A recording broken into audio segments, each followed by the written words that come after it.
Hi, I'm Anna. Been crunching numbers as an accountant for the better part of a decade now. My husband, John, works in IT, a real tech wizard, which comes in handy more often than you'd think. We've got 2 kids, Lucas and Lily, a pair of energetic sprouts who keep our lives colorful and, honestly, a bit chaotic. We've just moved into our new house, a dream I've had since the kids were born. You see, John and I decided early on that we wanted a proper home for the kids to grow up in, not just any place would do. So, we scrimped and saved, and finally, after years of both of us grinding away, we managed to buy our own place. The house wasn't just a building, it was a promise we made to each other and to our kids. The day we moved in, I remember standing in the empty living room before the furniture arrived, envisioning the memories we'd create. John wrapped his arms around me from behind and whispered, "We did it, babe. We're home." "Yeah, we did it," I replied, my voice a mix of exhaustion and elation. "Let's just hope we survive the decorating part without killing each other." We spent that evening sorting through boxes, assembling furniture, and laying down rules for the kids, simple stuff, like no markers on the walls and no cookies in bed. It was late when we finally crashed, the sound of the kids even breathing from the next rooms, the best kind of lullaby. Things were good. Settling in took less time than I thought, mostly because I decided to work from home. My boss, bless his heart, was more supportive than I'd hoped.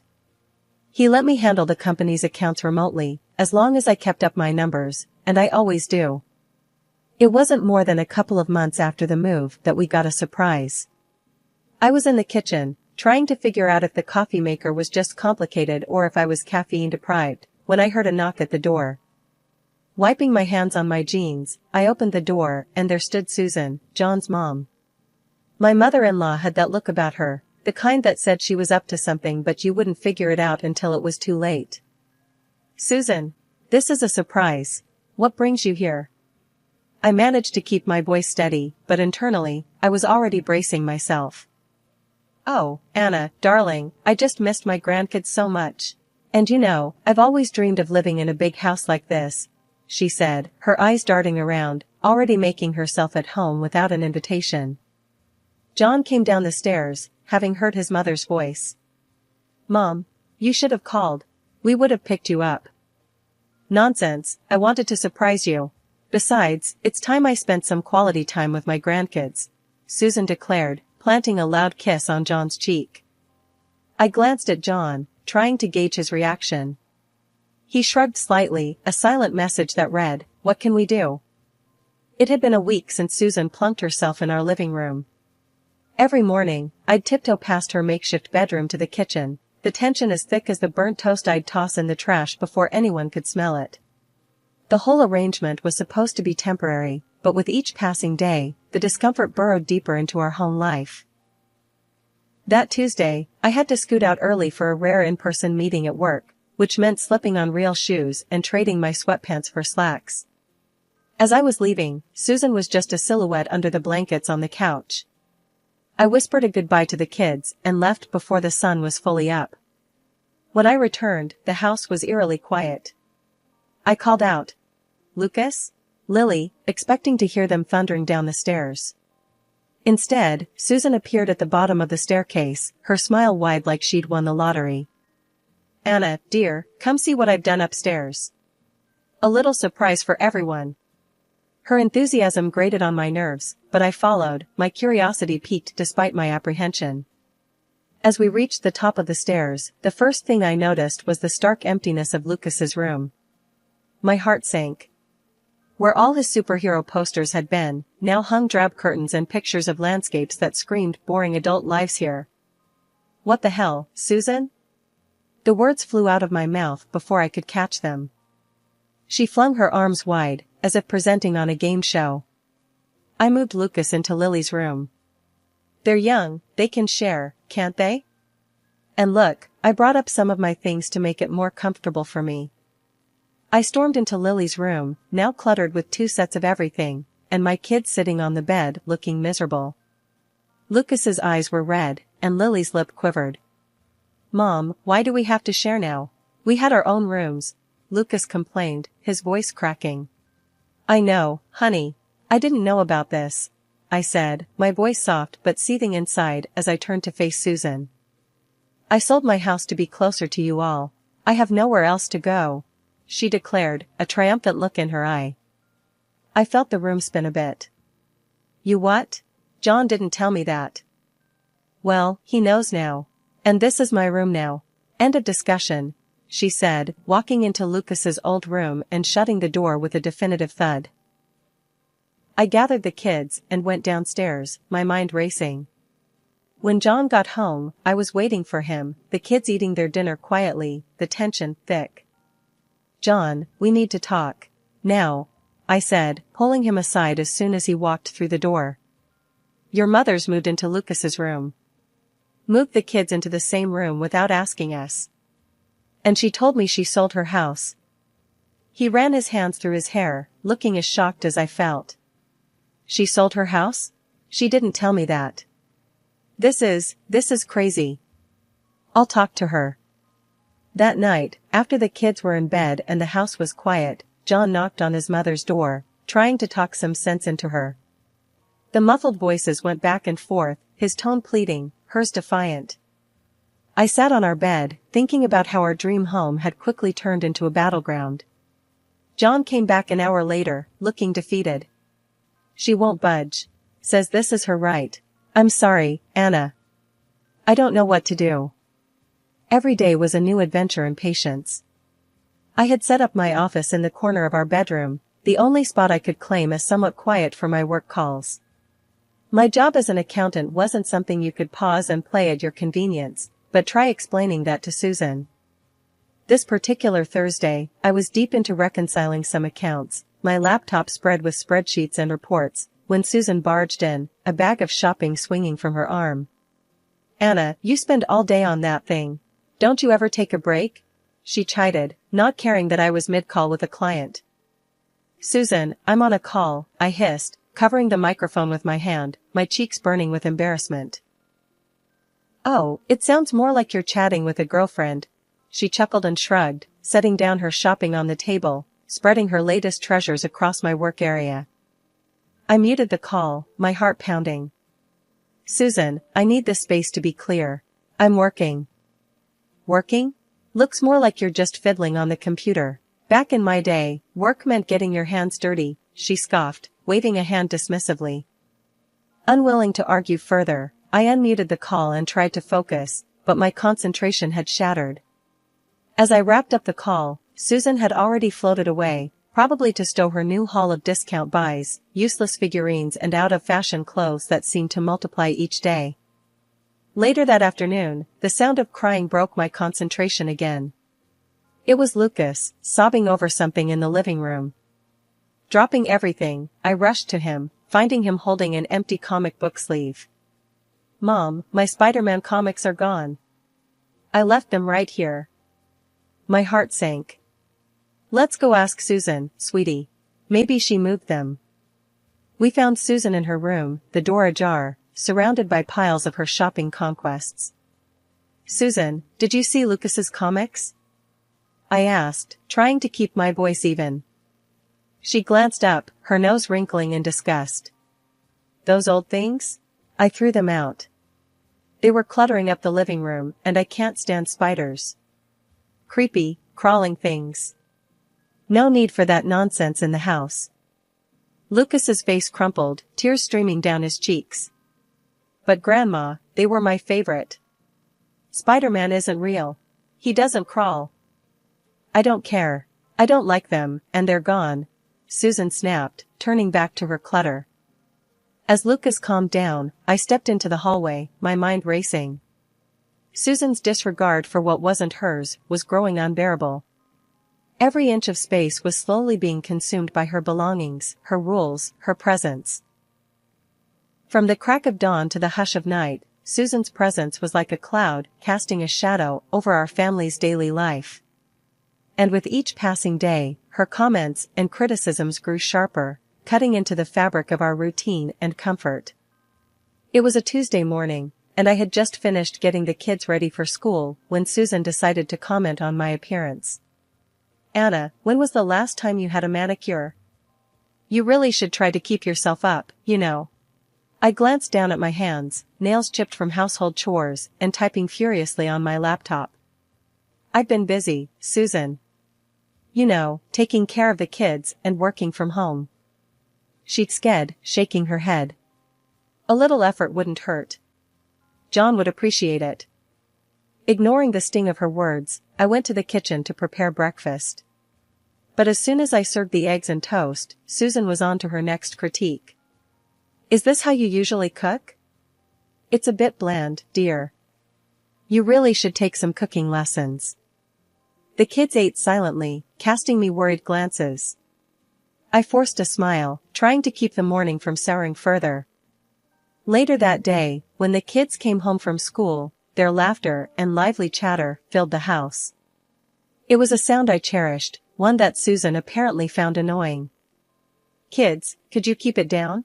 I'm trying to watch my shows, she called out from the living room, her tone sharp and commanding. The kids shuffled away, and I felt my frustration mounting.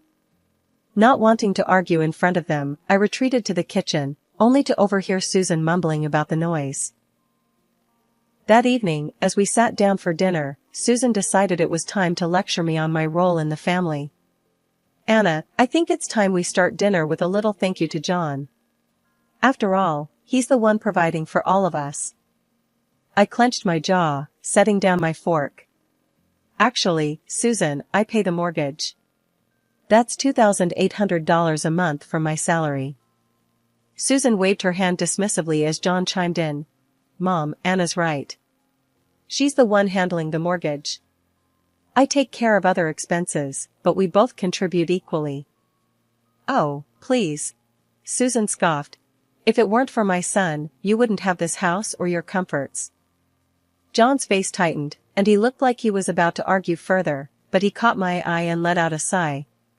We had been through this conversation too many times already.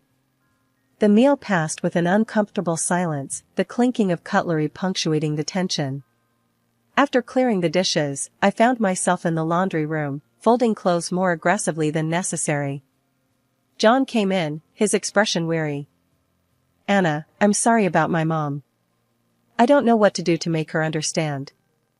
I folded a shirt and stacked it with a little too much force. I don't know either, John. But we can't go on like this. It's like walking on eggshells in our own home.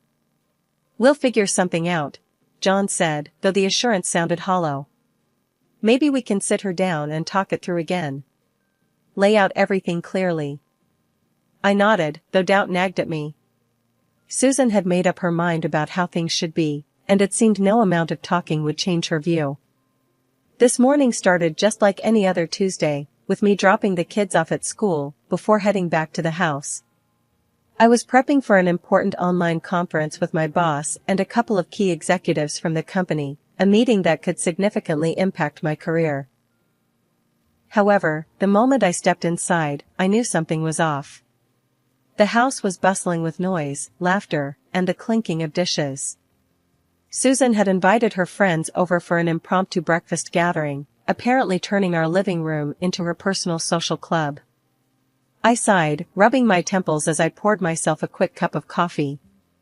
Trying to stay calm, I headed to my office, hoping to find some sanctuary. As I settled down, adjusting my webcam and reviewing my notes one last time, I could hear the muffled chatter and laughter from the living room. I tried my best to block it out, focusing on the upcoming discussion.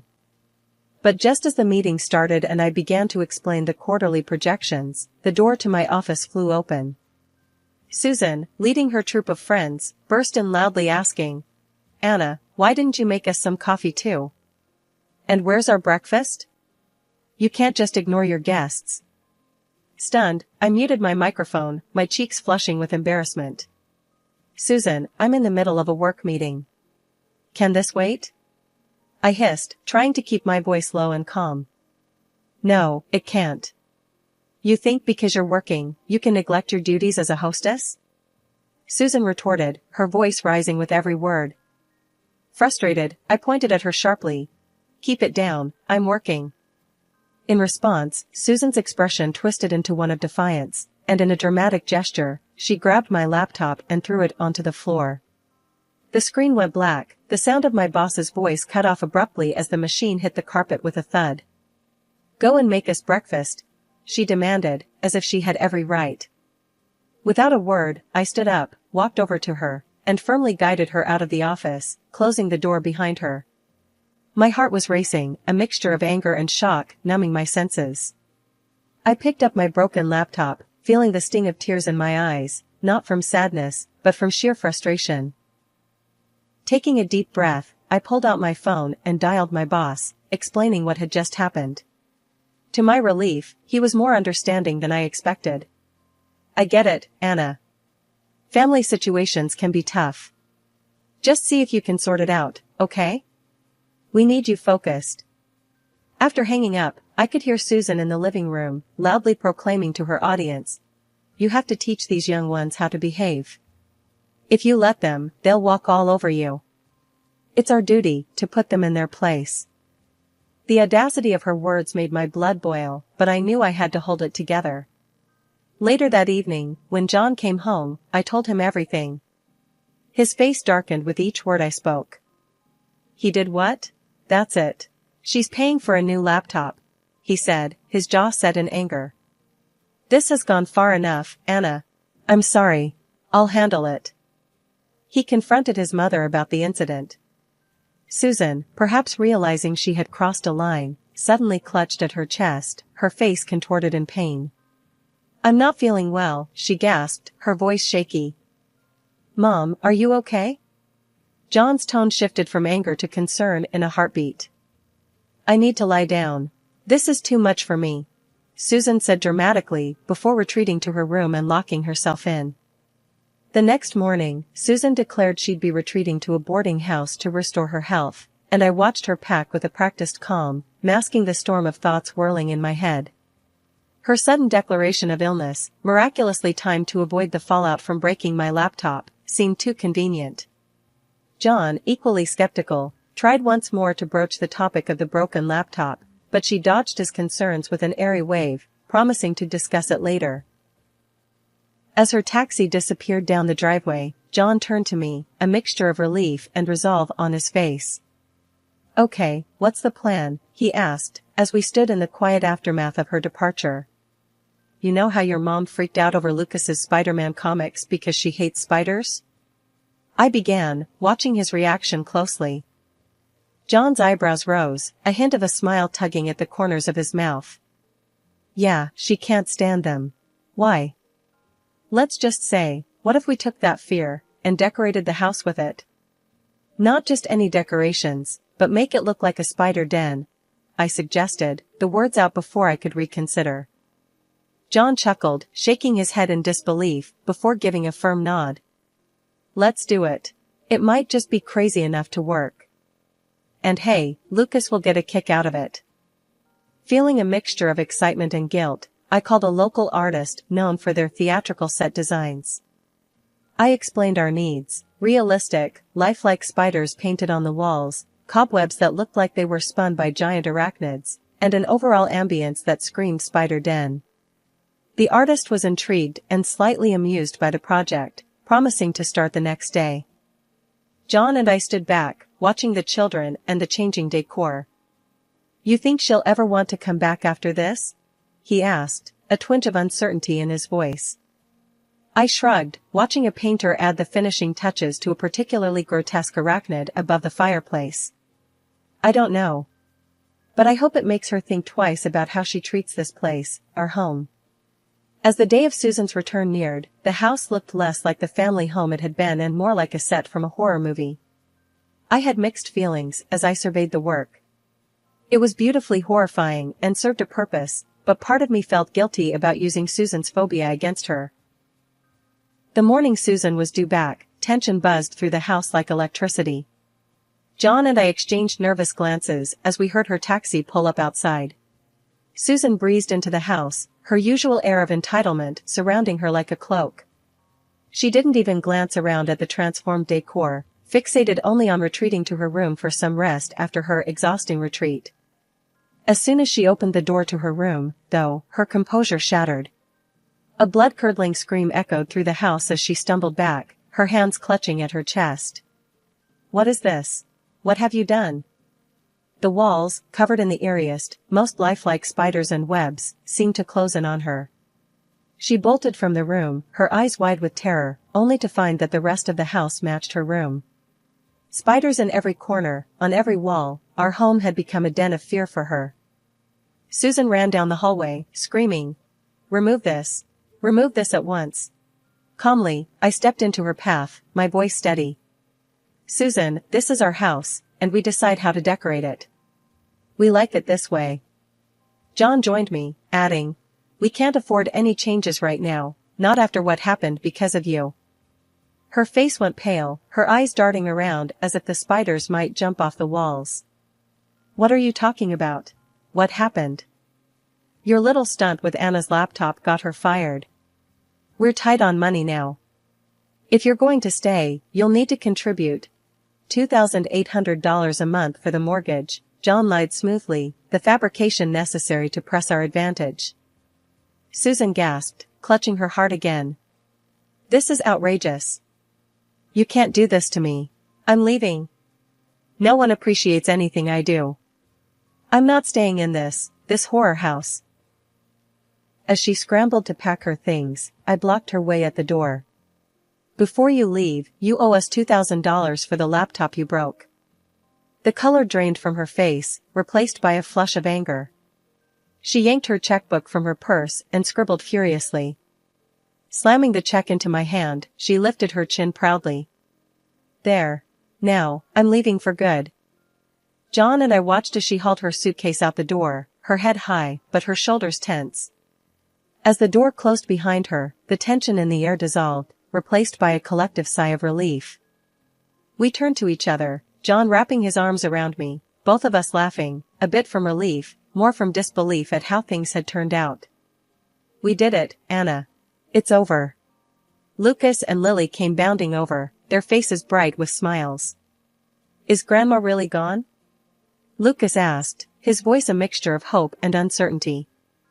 "She's gone, buddy," John confirmed, ruffling his son's hair. "The house is ours again. We can keep the spiders, right?"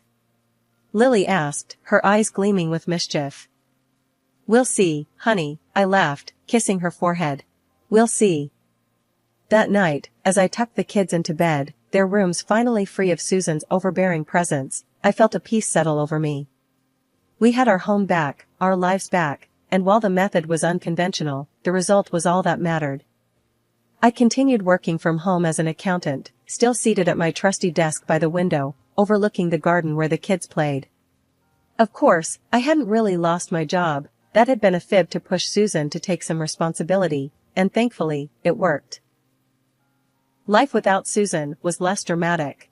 Lucas delved deeper into his comic books, often sprawled across his spider-webbed floor, sketching his own superheroes. Lily had taken to gardening, her little patch outside blooming under her careful attention, a stark contrast to the faux arachnid menace indoors. As for Susan, last we heard, she'd moved into a nursing home. Not surprisingly, rumors filtered back to us through the grapevine, she was up to her old tricks, bickering with the administration and quarreling with other residents. Some people never change, I mused aloud after a call from a relative who had visited her. John shook his head, a wry smile on his face. "Let's just be glad she's spinning her web somewhere else." And true enough, life had become simpler without her daily dramas. We repaired relationships with friends and neighbors, some of whom Susan had alienated with her nosiness and complaints. Invitations started coming back in for backyard barbecues and birthday parties, social gatherings we had avoided during Susan's tenure in our home. One day, as I was setting up for a video conference call with a client, I caught sight of Lucas and Lily outside, laughing as they chased each other around the garden, ducking under sheets hung out to dry. The normalcy of it filled me with a profound sense of contentment. "I never realized how much tension there was until it was gone," I told John later that evening. He nodded, wrapping an arm around me. "We did what we had to do, Anna. For our family. Our home was our sanctuary once more, the kids were happier, and John and I had found our way back to each other after all the strain."